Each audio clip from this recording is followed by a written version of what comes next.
পোলাও রান্নার সময় প্রতিটি স্টেপ বাই স্টেপ ফলো করলে আপনারাও হোটেলের মতো সাদা পারফেক্ট এবং ঝরঝরে পোলাও রান্না করতে বাসায়ও করে নিতে পারবেন।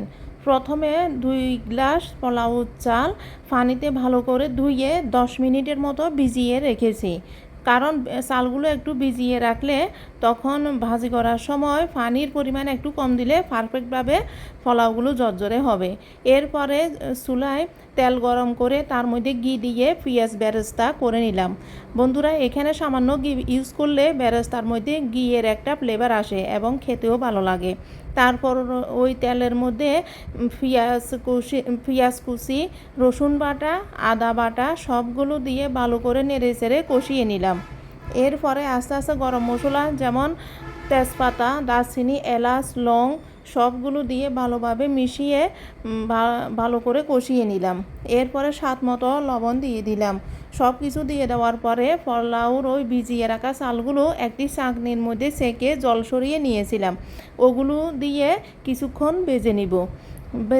ভাজতে ভাজতে এগুলো একেবারে একটু শক্ত হয়ে আসলে তখন এর মধ্যে গরম পানি যোগ করতে হবে।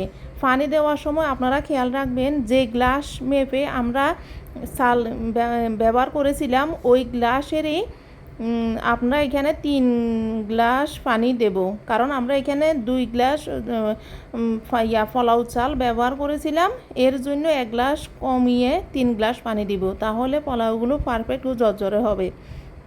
এরপরে দিয়ে দিলাম 1 চামচ চিনি, 2 চামচ দুধ পাউডার, সবগুলো ভালো করে নেড়ে চেড়ে মিশিয়ে নিয়ে এরপর দিয়ে দিলাম রোজ ওয়াটার অর্থাৎ গরম গোলাপ জল। তারপরে 2 চামচের মতো সাদা ভিনেগার দিয়ে দিলাম।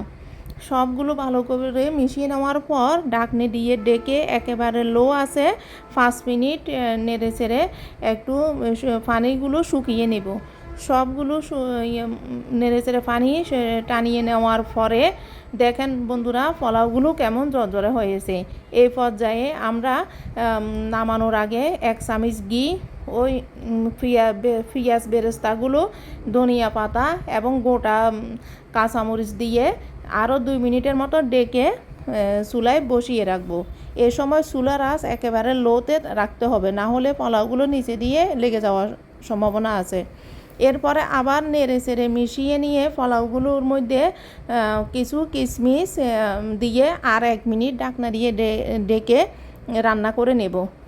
দেখেন বন্ধুরা, এই পর্যায়েও পোলাওগুলো একেবারে ঝরঝরে একটার সাথে একটা লেগে নেই, একেবারে পারফেক্টভাবে সিদ্ধ হয়ে গিয়েছে। দেখেন বন্ধুরা, এ পর্যায়ে আর একটু কষিয়ে নিয়ে তারপরে কিশমিশ দিয়ে আর 1 মিনিট রাখলেই বন্ধুরা আপনার পোলাও রেডি।